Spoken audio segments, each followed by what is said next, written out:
On the CA test review, on number 1, it says, the first 5 figures in a pattern are shown below. Each figure is made up of identical circles. If the pattern continues, which expression can be used to find the number of circles that make up figure N?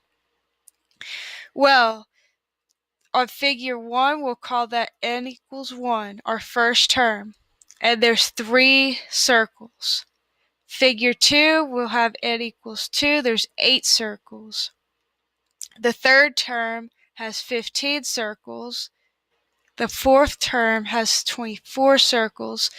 And figure 5, the fifth term has 35 circles. Now, to figure out which answer choice it is, we're going to see if we can find a pattern for this. So from 3 to 8, we're adding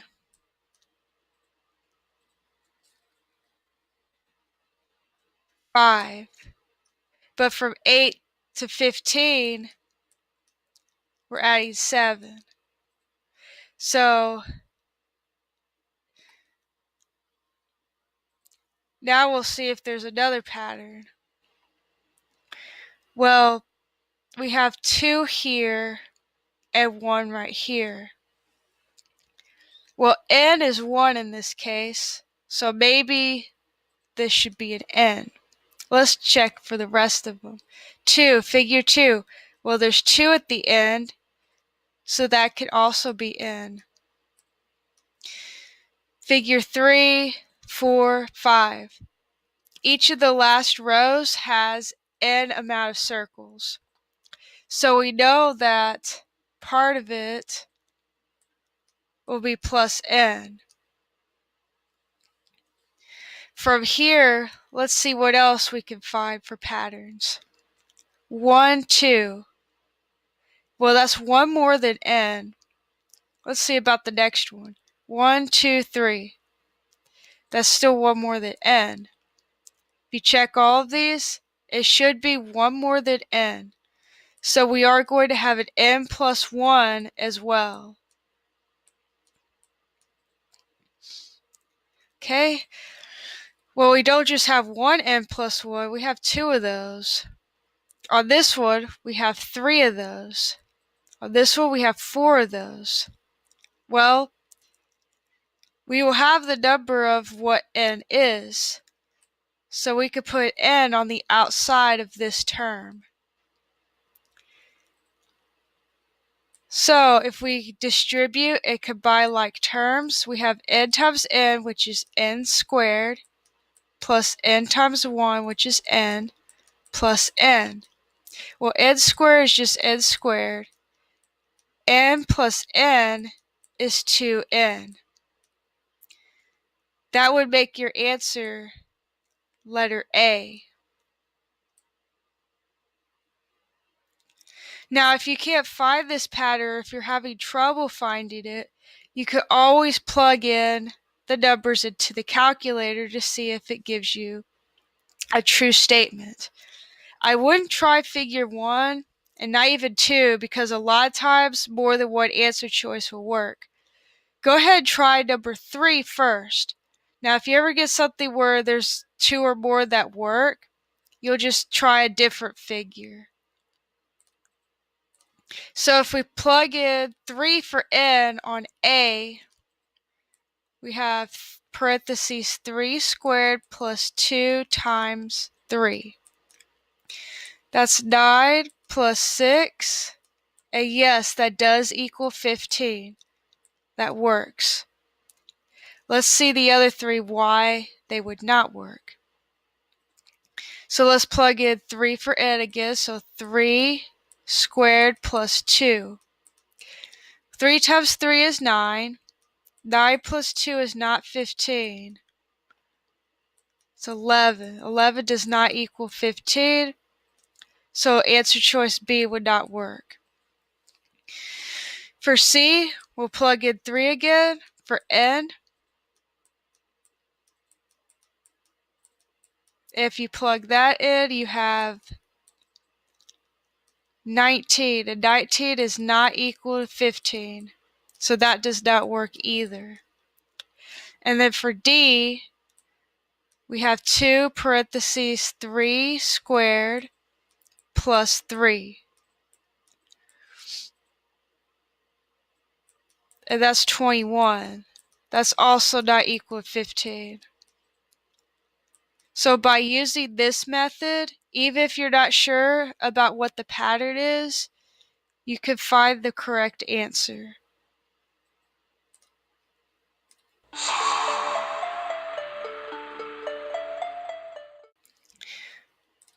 Number 2, a set of weights includes a 4-pound barbell and 6 pairs of weight plates. Each pair of plates weigh 20 pounds. If X pairs of plates are added to the barbell, the total weight of the barbell and plates in pounds can be represented by f of x equals 20x plus 4. What is the range of the function for this situation? The first thing you want to do is underline the keywords and box your numbers. So we'll box 20 pounds. We'll box our function and box the 4 pounds and 6 pairs.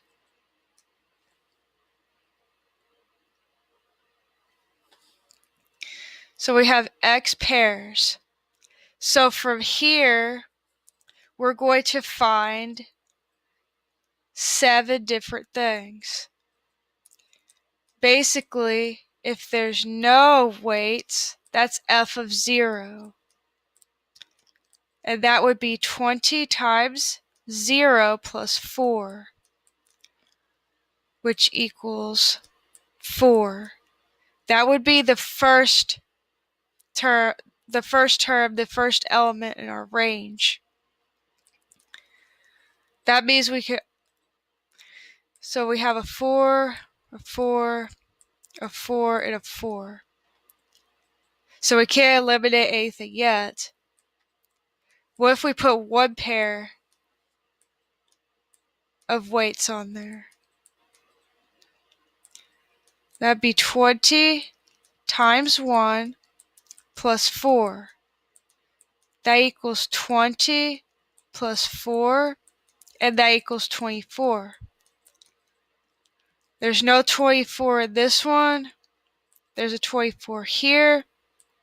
No 24. And there's no 24.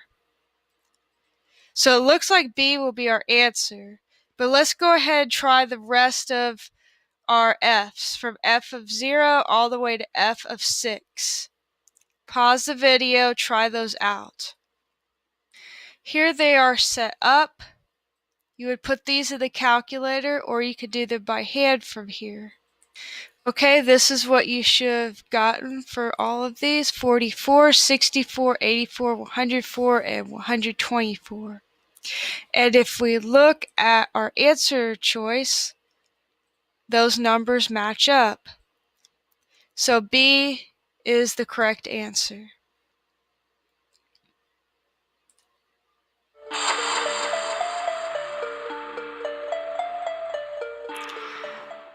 Okay, so number 3, the first 5 terms in a sequence are shown below. Negative 0.5, negative 0.25, 0, 0.25, and 0.5. If this pattern continues, which expression can be used to find the nth term? Recall the equation A of n equals A1 plus D parentheses n minus 1, close parentheses. This is the arithmetic sequence. So let's identify what A1 is. That's our first term. This is our first term, A of 1. Let's find D. That's our common difference. From negative 0.5 to negative 0.25, we add 0.25. Let's see if that's the same consistently. Yep, we add 0.25, add 0.25, and add 0.25. So our D equals 0.25. Our A1 equals negative 0.5. N is just N, just like in our answer choices. So if we plug that into the equation, we have A of N equals negative 0.5 plus 0.25 parentheses N minus 1, close parentheses. Distribute and combine like terms. So we have negative 0.5 plus 0.25N minus 0.25. From here we can combine like terms. We have a constant and a constant. If you combine these together, you get negative 0.75.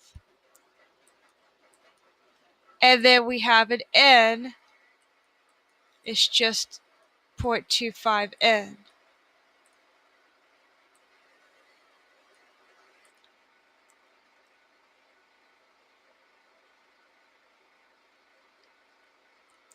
From here, we can find that our answer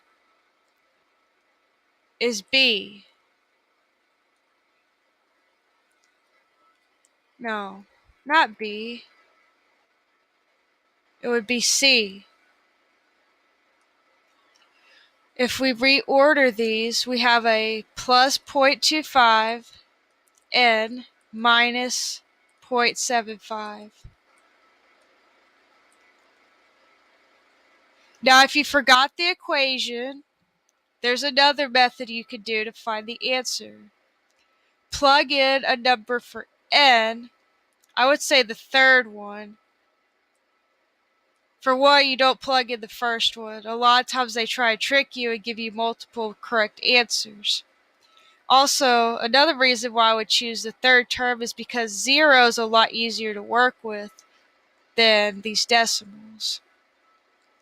So if you plug that in, for this one, you'd have 0 minus 1. So you basically have to have 0. So if we plug in 3 for N, we have 0.75 times 3 minus 1.25. If you put that in the calculator, you'll get 1, and 1 does not equal 0. So we could cross that out. Okay, let's try the next one. Negative 0.25 times 3 minus 0.25. If you plug that into the calculator,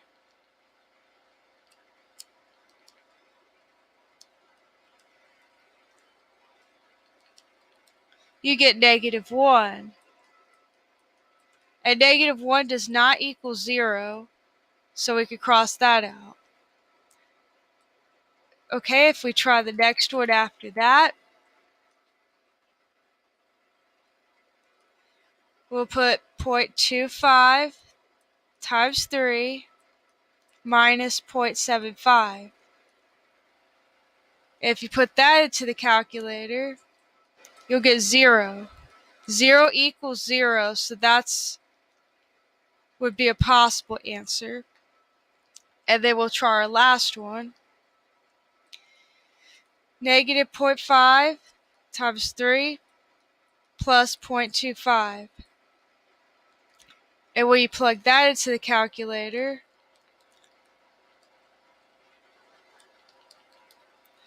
you get negative 1.25. And that doesn't equal 0 either. So C would be our answer.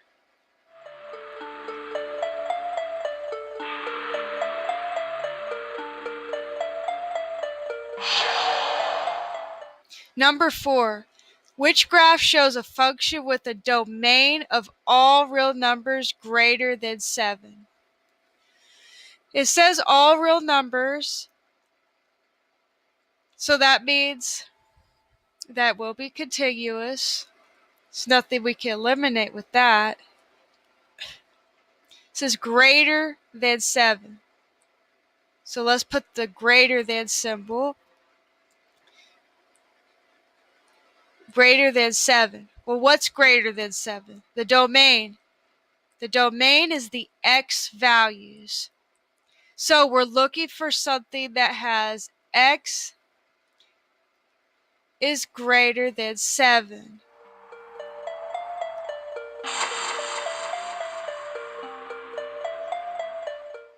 So basically, it has to be bigger than 7 for x.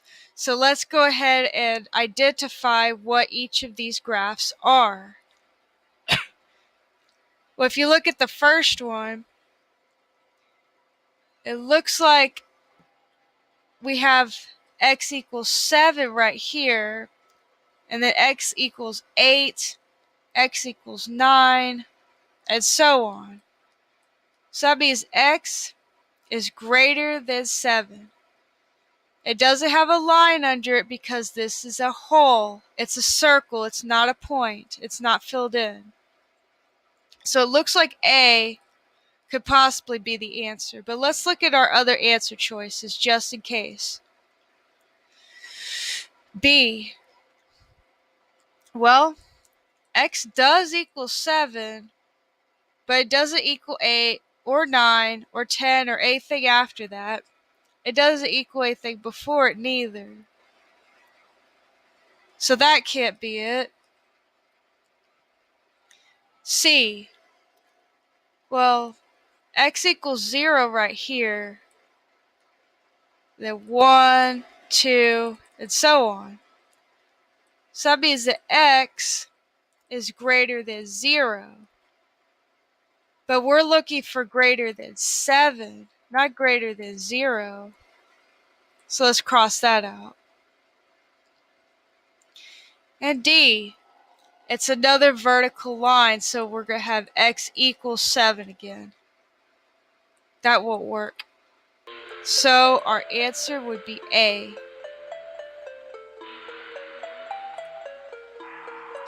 Good luck on your CAs. Study all your notes and the STAR practice questions on Canvas.